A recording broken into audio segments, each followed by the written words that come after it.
Alright guys, well today I'm working on the Sonoma, and if you know by the title you know what it is. Some of you may know Metra, which is a aftermarket audio manufacturer that makes dash kits, makes wiring harness adapters, and a bunch of different other stuff. Well, if you know, recently they've started making some conversion kits to convert vehicles that you could usually only get a single din to a double din. I did that to my Yukon, which is the 88 to 98 / carryovers to like late 2001 Chevy trucks and SUVs. And then recently I did my Jeep, because they came out with a conversion kit for the 97 to 01 Cherokees, XJs. Well, they also have a conversion kit now for the 98 to 2002-ish S-body trucks and SUVs, so the S10, Sonomas, Blazers, Jimmys, Bravadas, stuff like that. The reason I say 02-ish is because in 2002 is when they started making everything a double din. Sometime in 02, till the S-Series truck stopped, they made a double din from the factory. This is for this din and a half generation trucks. So, this is the kit that I got. It's a Metra 95 3027, and it comes with a dash bezel, kind of like my Yukon did. There's a bezel that you clip over after you cut something, and then it comes with the mounting brackets. Now, I have a factory double din dash bezel. This is factory double din. I don't know if it's going to work because that's thicker than the dash kit. But I've had that for a while, so I'm going to try to see if I can get that to work. I might have to fudge the brackets a little bit, but we'll see.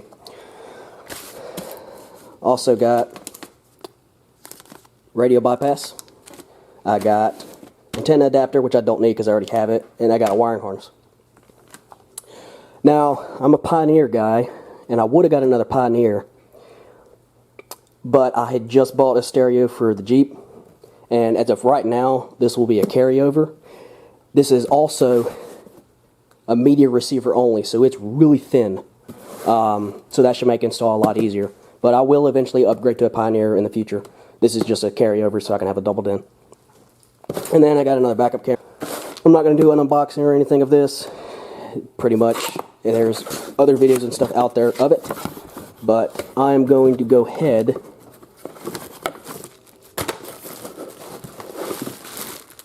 and get the wiring sorted out, and I'll come back and show you how you connect up the harness, because the Alpines are a little different than most of the other manufacturers.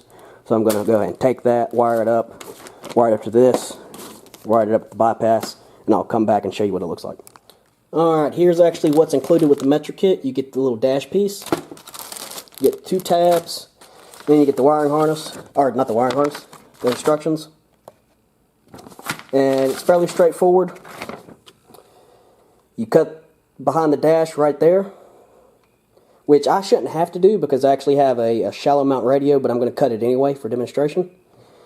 And then you just cut the front panel right there. You snap it in, you mark where it needs to be, and you cut it off, and then you snap that panel in, cut that back there, you can put the radio in. Alright, got the harness all put together. A little shorter than I would have liked, but don't know how, but kind of forgot the bypass module when I first started, so I had to cut everything shorter than it was already cut short, because I don't want a whole big harness behind the dash. Anyway, most of it is still color to color. The speakers are all still color matched. The purples go to the purples, greens go to the greens, grays to grays, and whites to whites. Those are all your speakers. Then the yellow to yellow, that is your main power. The red to red, and I put a pigtail on it, that is your ignition power. I have that because that might be what I run my cameras off of. Black to black, and again with the pigtail, because I might put a ground for the camera there, though I'll probably ground them back where the cameras are. Now, this is where it differs. See, there's an orange wire. Normally that would be illumination. Not on Alpine. That is the reverse trigger. Alpines do not have, at least modern Alpines don't have illumination wire. At least this radio doesn't. It's all going to be controlled by time. So don't connect that orange to your illumination in your harness. That goes to your reverse wire. Now the bypass, yellow and black, or yellow and blue goes to yellow and blue. That is your parking brake. White and blue goes to white and blue. That is your remote wire, and then black to ground. There's a power antenna hanging off here. We're not going to use that. I'm just going to keep it in the harness and tie it up. So, and also got a pigtail for my remote wire. So, I'm going to go ahead and wrap all this up, tie it up, and I'll show you how to take the dash apart.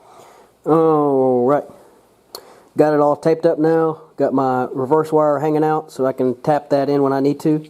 Got my remote turn on so I can tap that in for the amp. And then I got my ignition switched power and ground to where I may or may not tap off for cameras. So, yeah. Now let's go to the vehicle and I'll show you the dash. Now as far as taking the dash off, it's really easy.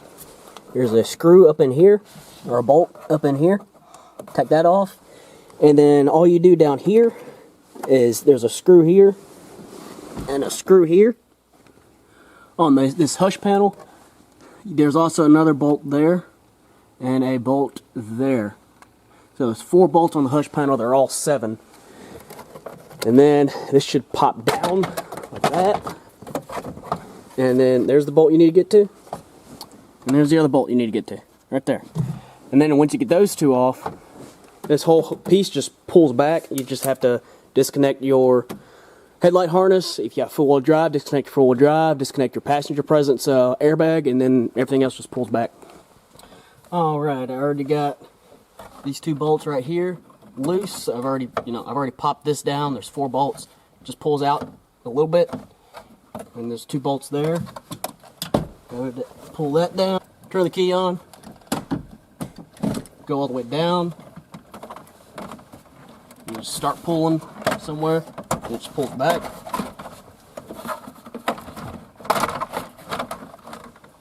Now, for me, I got a little switch panel I got to push through.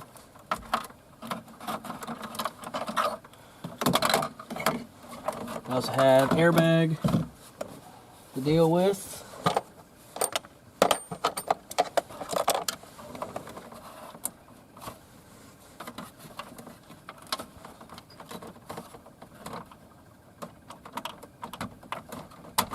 Little push tab on the airbag module.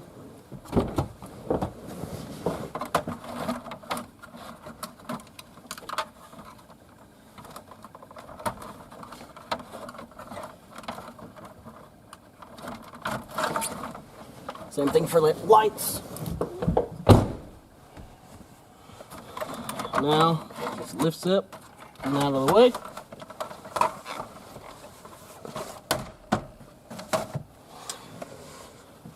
Put that back up, go off, and now that's done. Then you're ready to just pull the radio out, which is another couple 7mm. All the bolts in the dash so far have been 7s.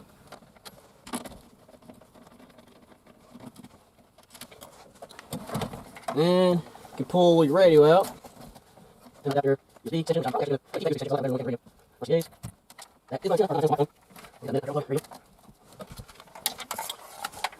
there we go. The old radio.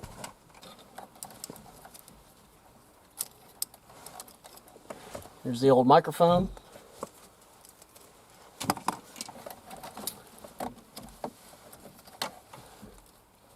The old harness. Just unplug it. My old remote wire. Gonna cut that. Here's the old harness. That's the old harness versus the new harness. I've gotten to where I want to try to keep this as short as possible, though that sometimes screws you over in the end. So now, in here, what we're gonna have to do, if you're installing a big double din, I'm probably not gonna have to cut that off, but I will anyway. Back here, you're gonna have to cut this off. So get a Dremel and just go through that and cut that off.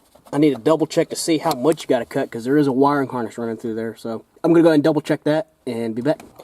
Alright, well, quick detour. I'm going to show you where I got the reverse signal from. Now, I would, if you don't feel comfortable with this, just go all the way to the reverse lights and tap in there. The only reason I'm doing this is because the power wire that's actually going along the camera that you can actually tap into the reverse lights and run all the way back up to the back side of the radio, I'm using that for a different purpose. That's actually how I'm going to power the camera, because I want the cameras to be on whenever the ignition is on. So I can just go to the cameras whenever I want to. I don't have to be in reverse. In order to do that, you have to power the cameras all the time. So that wire that I would be using to go from the rear to the front for the reverse signal doesn't work. So take your fuse box and this plug right here, which is actually C3.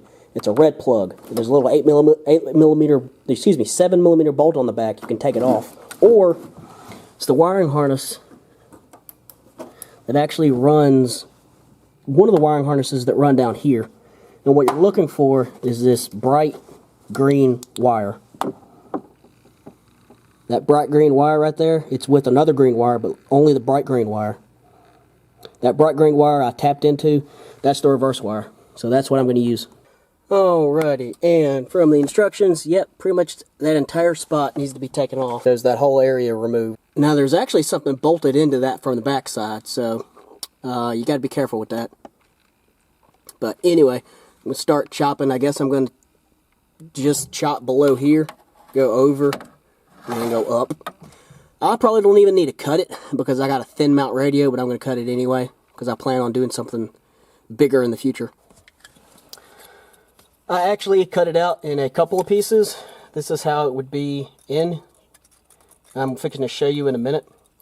But the reason I cut it out like that is because on the bottom side there's two little support brackets that actually go to a wiring harness of some sort. So you have to actually cut the bracket that holds the little tab for the wiring harness.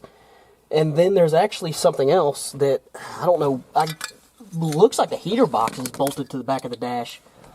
So I had to, down here at the bottom, it's supposed to be a little square hole, and I actually took the Dremel on the back side of the metal clip and just poked it through and slowly shaved it away until the clip sprung out, and then I could take this whole piece after I had these two cut and just pull it off. So I'll show y'all what that looks like. And this is what it looks like behind the dash. There's that little support at the bottom. There was a tab there and a tab there. I just had to cut through those to get that off. So that's not supported by anything anymore. That's just, that looks like a wiring harness channel of some sort. And then right there, there's that clip I was telling you about that was bolted in through the back side. Yeah, that since that screw's on the opposite side, I actually couldn't do anything with that. So I just had to, like I said, I went through the bottom. You can kind of see where I cut the clip. I didn't actually cut the clip. I just cut the plastic around the clip, and then the clip sprung, and then I could pull it out. So, got that all done. I have my reverse wire ran up here in the cab. So I'm just going to take this and then route it back to the back side through this little hole on the other side. And then I can start mounting the radio. So, I'll be back in a second. Alright, now, I test fitted the radio with the factory doubled in bezel, the full dash piece. And it looks like you can use these with that. Just, you mess with this a little bit and you actually move these down to where it's flat across the bottom and not in the center like this. And it looks like with a little bit of massaging of the factory dash piece, you can actually use that. I'll do that eventually, but for this video, I'll just install it the way it's supposed to be installed. So, anyway, I'm going to go ahead and start wiring up everything back here. Have the wiring harness. Plug in the wiring harness. I'm going to put tape around this power wire because I'm not going to do the cameras right now. Now, I'm going to go ahead and wire up my amp to my amp turn on.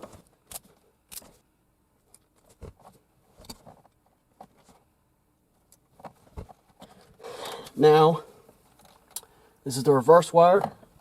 This is the reverse wire right here that I tapped in.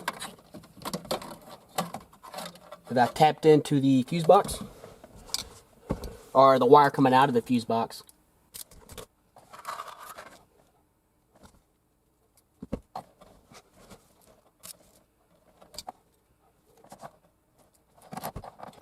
Now I can actually start plugging up the radio. Plug my extension harness in there. And plug my subs up.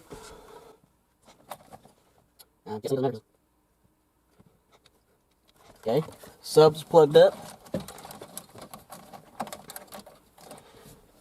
My mic, or plug my mic up. Antenna, plug my antenna up. Plug power up to the radio. And plug the USB up.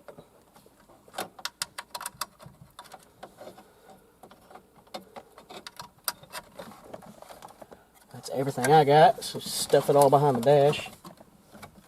Plus the front and rear camera and other sub inputs that I'm not using. That fits. That fits a heck of a lot better than putting that Pioneer in my Jeep.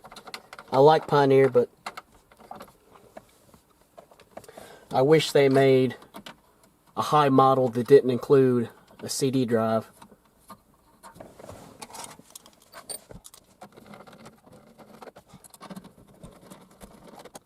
Got that done. Now, pretty much all there's left to do is to modify the dash piece, which I'll show you now. Alright, with the dash bezel, you line up the dash bezel with the, I'll line it up with the HVAC. Now, right where it comes over, right here, and right here, mark it and cut it completely off. Here it is right here. There's the hole. And I just take this, and it should snap in. I'm going to go ahead and do this two hands so I don't mess it up. And there it is, snapped in place. Now, when you snap it in, there's catches at the bottom. You got to put the bottom in first, and then snap in these top 4 clips on all 4 sides. So, and you got to make sure these are over far enough. I had to actually go back and trim them a little bit shorter. But now it's time to put it in the vehicle. All right. Keys back in it. Put it all the way down. Oh.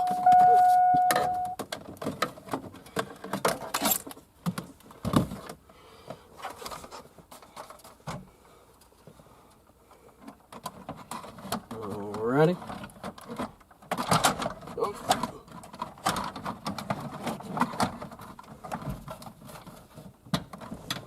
Oh. Get your steering wheel all the way down.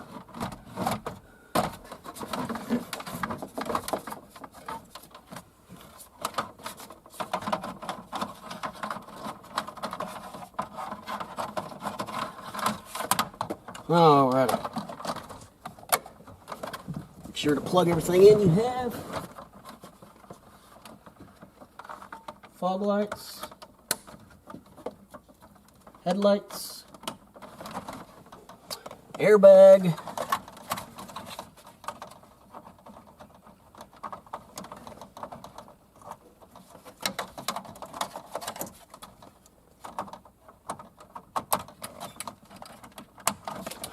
Now,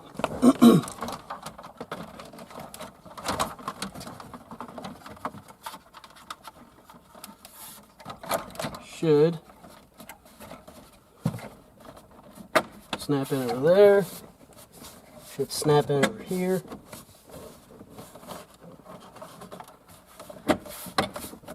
Snap in down here, snap in right here.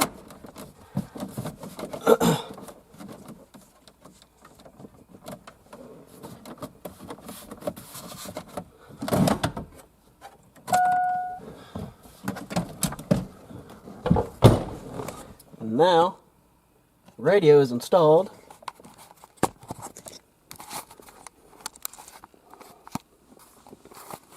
And that's what it looks like. Not too bad.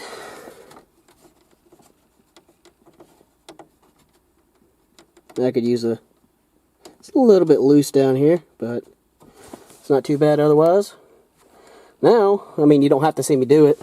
Just put a bolt back in there, put the bolt back in over here, put the bolt back in up there, snap your hush panel back up, put those 4 bolts back in, and you're done.